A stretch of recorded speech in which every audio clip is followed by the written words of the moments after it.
Hey guys, welcome to Pre-Calc lesson 2.2, Systems of Equations and Cubic Equations. Hopefully this is going to be a total review of Algebra 2 and even Algebra 1. We're going to start by solving a system of equations algebraically. And if you notice here in both examples, they are linear. So these methods apply to two linear equations that you have to solve. We're going to talk about two different techniques. The first one is going to be substitution. And the reason I know this is going to be substitution, because if you notice the top equation, it already has a variable isolated. So the y is all by itself, and it equals this 3x minus 2.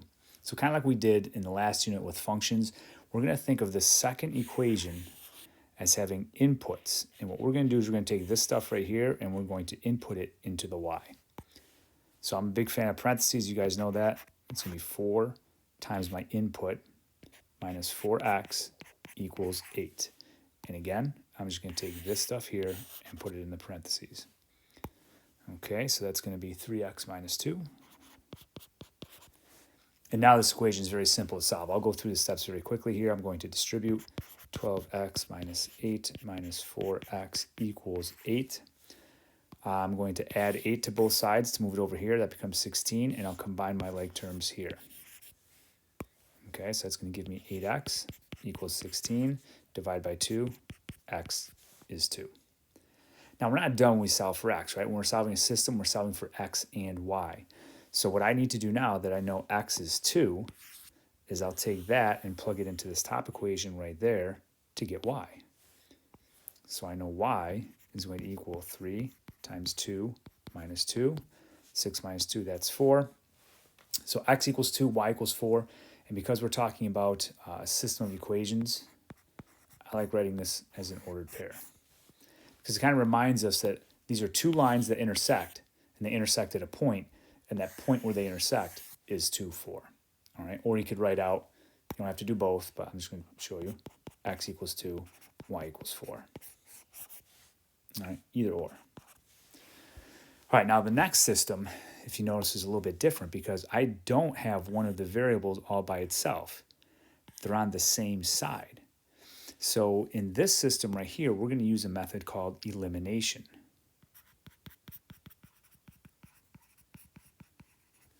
In order to use elimination, what you need is you need one of the variables, either the x or the y, to have the same coefficients. Well, if you notice here, x does not have the same coefficients, and neither does y.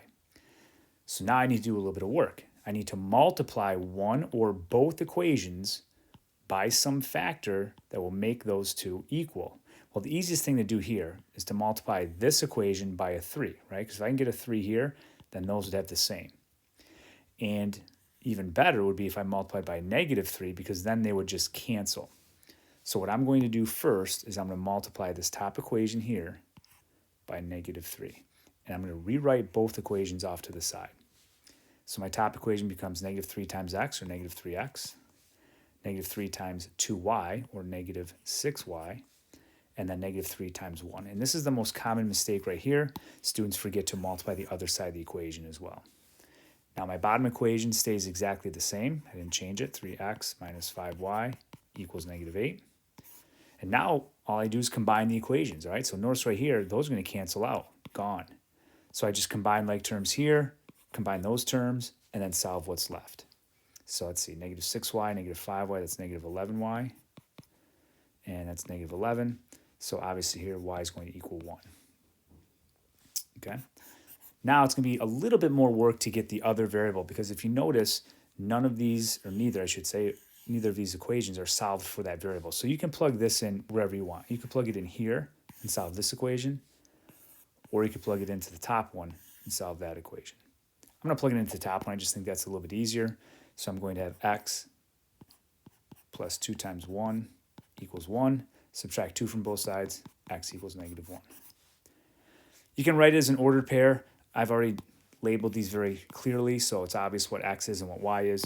If you wanted to go ahead, you could say that the ordered pair negative 1, 1 is where those two lines cross up above.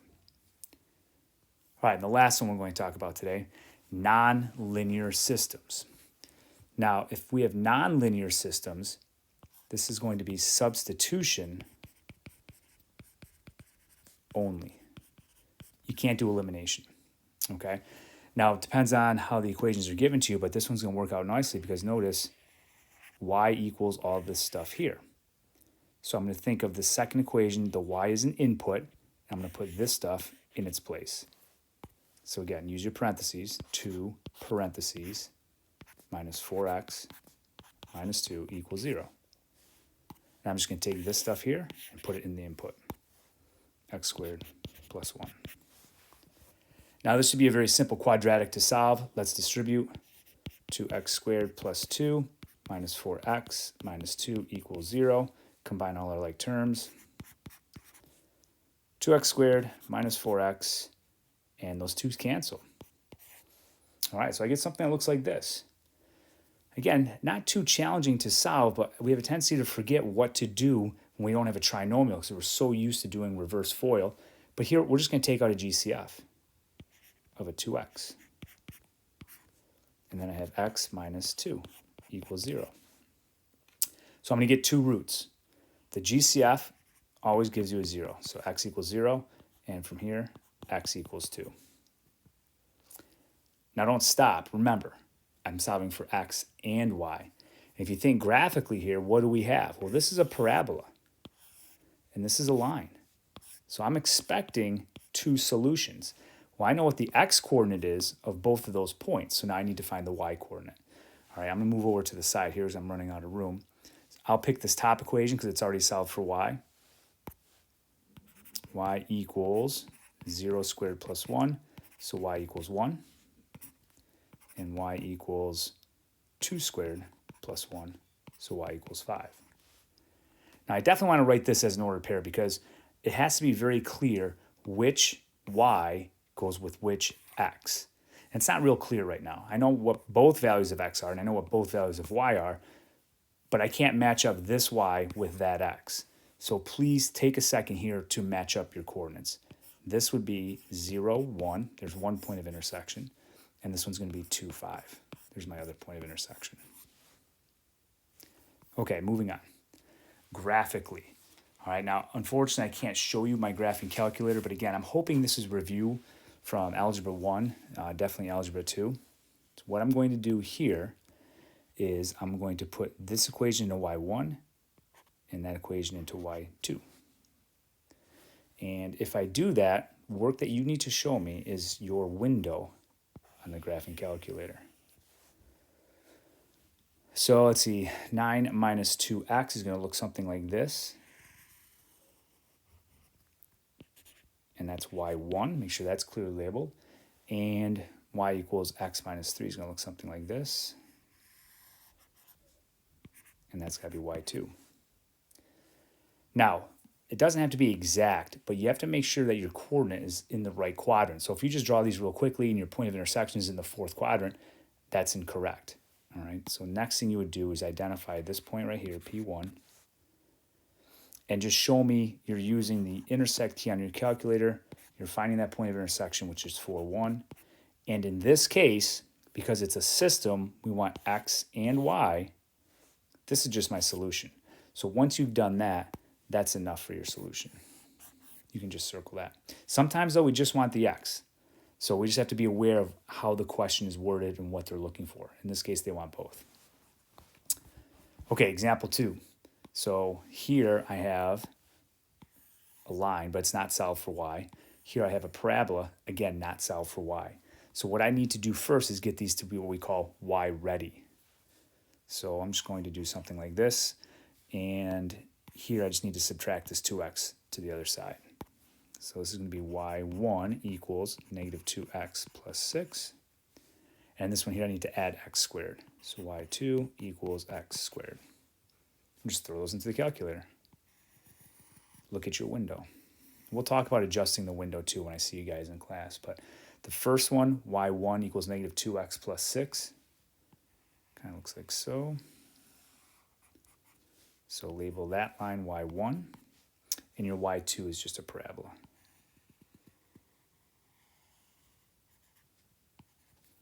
There's y2. So now I'm finding 2 points of intersection. There's 2 solutions. If you can't see the first one, you're going to have to adjust your window, your x min, x max, y min, y max. Here's P2. All right, so now here you have to use the second calc intersect key. All right, so that's why I kind of listed it up here. And it's going to ask you to identify the first graph, the second graph, guess, and then it'll list the coordinates. It doesn't say what to round to here. Let's go, I don't know, nearest hundredth, let's say. So for P1 on my calculator, I got negative 3.65. Sorry, if that's off a little bit. Comma 13.29. And then P2, I got 1.65, comma 2.71.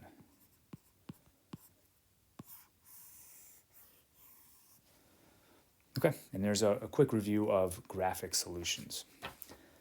All right, finally, let's talk about cubic equations. Again, we actually did, I think, one like this earlier in the year. It was a domain question. But the first technique we're going to talk about is with factoring. Now, if you notice all 3 terms have a GCF, especially if it's an x, we're going to factor that out first. All right, so my first one here, I'll take out an x. I'm left with x squared plus 5x plus 6 equals 0. So right away, I already know I have this root here, x equals 0. Don't forget that. Sometimes we have a tendency to forget the GCF, but I set that equal to 0. That is 0. Now I just have to factor what's left. Well, this right here is going to be x plus 2, x plus 3 equals 0. So my other 2 roots are going to be x equals negative 2 and x equals negative 3. So again, I don't really care how you express your answer. You can just circle all 3 roots like this, or you could do something like in set notation, or just even list them. What's that, negative 2, negative 3. Or, like I said, set notation, 0, negative 2. You certainly don't have to do all 3 of these. I'm just illustrating how you might see solutions or how you can write them. All right, example 2. Not only do we have an x in all 3 terms, but I think we can also factor out a 3. So that's going to help us make the trinomial a little bit smaller. So let's take out a 3x, divide everything that's left by 3x, and that gives me x squared plus 2x minus 15. So now, even though it's 3x and not just x, that still gives us a root of 0. This trinomial is very easy to solve, or factor I should say. So I got x plus 5, x minus 3 equals 0, which gives me x equals negative 5 and x equals 3. All right, so the more challenging technique, and this is very challenging, it's called factor by grouping. So it's a cubic, right? We see a cube there, but I don't have a GCF. And I have 4 terms. So up here I had 3 terms for my cubic, indicates generally we'll have a GCF. Here I have 4 terms, so I'm not going to have a GCF. So here's how factor by grouping works. It's actually GCF 3 times.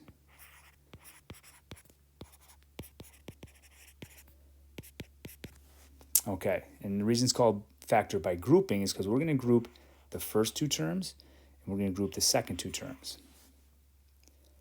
And what I want to do is I want to take a GCF out of both of those. And where it gets very tricky, I mean very tricky, is with this negative right here. So what I like to do is it makes it easier is I take this first group, take out the GCF, which is going to be an x squared. So I have an x squared, and then in parentheses, I have x plus 3. Well, in order for factor by grouping to work, and it doesn't always work, but most likely the problems that we give you, it will, my second group has to have this in the parentheses. It has to be an x plus 3 because that's going to be the GCF. So what I like to do is I like to kind of set it up like this, and hopefully in here I'm going to end up with an x plus 3.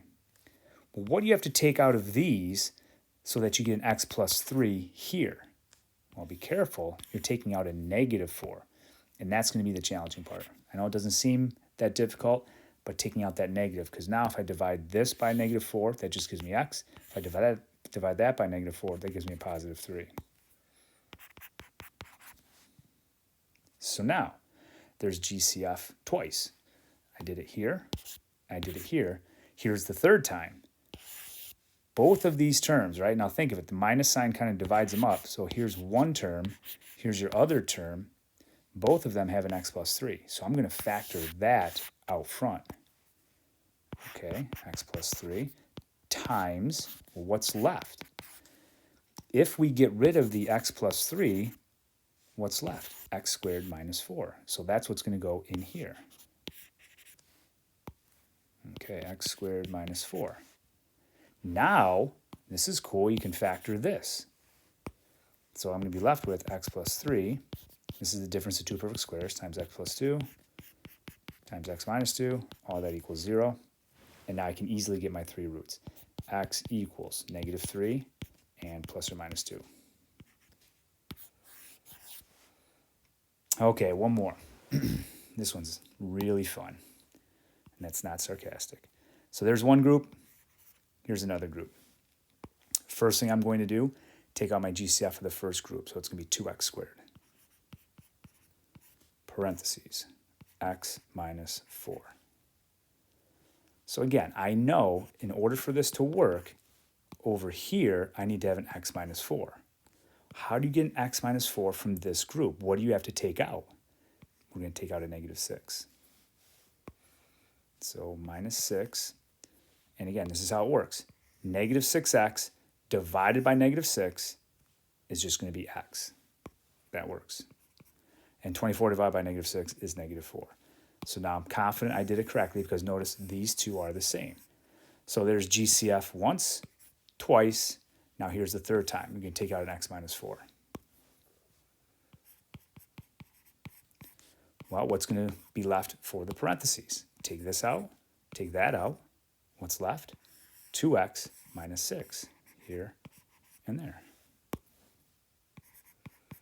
Sorry, 2x squared minus 6. Okay, so now what I need to do is I need to get the roots. Well, this one's easy. That gives me x equals 4. This one here, not so much. I mean, you could factor out a 2 if you wanted to. We could have taken that out as a GCF in the beginning. But basically, if you see something that doesn't factor, let's just go old school, algebra 1, 2x squared minus 6 equals 0.